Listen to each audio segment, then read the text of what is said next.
बात पर आत्ममंथन कर रही थी कि क्या वाकई में हमें परमात्मा का बोध हुआ है।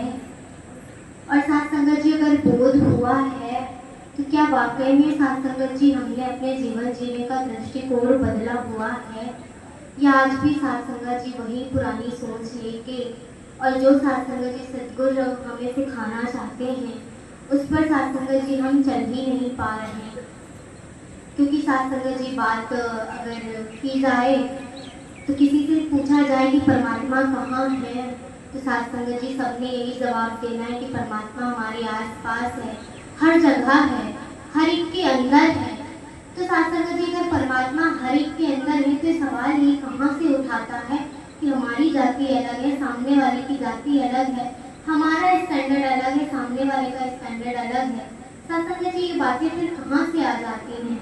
जब साथ संगत जी हर एक में परमात्मा है तो साथ संगत जी हर एक में राम की जाति हुई, तो फिर साथ संगत जी छोटा बड़ा अमीर गरीब साथ संगत जी फिर ये बातें कहाँ से आ जाती हैं?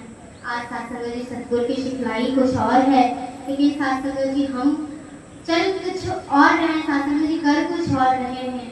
जो सिखा रहे हैं साथ संगत जी सतगुरु हम लोग बात ही नहीं मान पा रहे।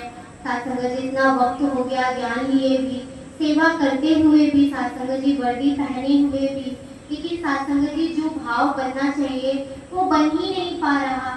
साथ संगत जी हमारा जीवन, एक गुरसिख का जीवन कैसा होता है, तो साथ संगत जी उस पर भी बताते हैं कि आदरणीय राष्ट्रपिता जी कि अक्सर उन लाइनों का भी जिक्र सुनते हैं कि तू कहे कागज की लेखी और मैं कहूँ आखन की देखी। साथ संगत जी भक्त का जीवन अगर हम जी रहे हैं तो क्या सच में हम भी आज साथ संगत जी यही बात कह सकते हैं किसी से कि तू कहे कागज की लेखी और मैं कहूँ आखन की देखी? तो साथ संगत जी यार फिर आज भी हमारी भी वही भावना है कि सामने वाला भी कागज की लेखी ही कह रहा है और साथ संगत जी हम भी कागज की लेखी ही कह रहे हैं।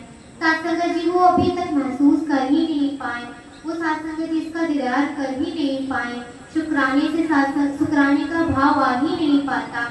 साथ संगत जी भक्त का जीवन भी ऐसा होना चाहिए। अब साथ संगत जी देखा जाए कि सिखवे से हम शुक्राने की ओर जाए कैसे? साथ संगत जी ऐसे ही एक दृष्टांत भी आदरणीय महात्मा जी फरमा रहे थे कि एक राजा था और साथ संगत जी वो ऐसे एक दिन अपनी 10वीं मंजिल पे चढ़ गया घर के।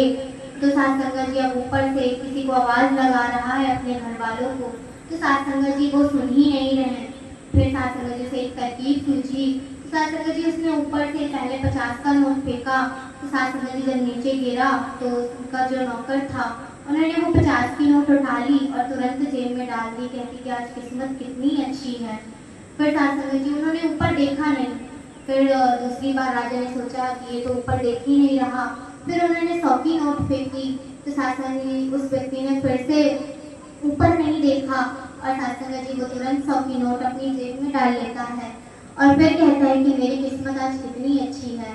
फिर साथ संगत जी इसी तरह फिर 500 की नोट भी फेंकी, तो यही हुआ। फिर राजा को साथ संगत जी गुस्सा आ गई, तो राजा ने एक पत्थर फेंक दिया और फिर साथ संगत जी उसके सिर पे लग गया। तो साथ संगत इस व्यक्ति ने तुरंत ऊपर देखा और कहता है हे भगवान, मैंने क्या बिगाड़ा था आपका जो आपने मुझे पत्थर मारा? तो साथ संगत जी बात वही कि साथ संगत जी हम सुख में तो इसकी याद नहीं आती, जब भी कोई कष्ट हुई पीड़ा हुई तो साथ संगत जी हम तुरंत इसको याद करते हैं।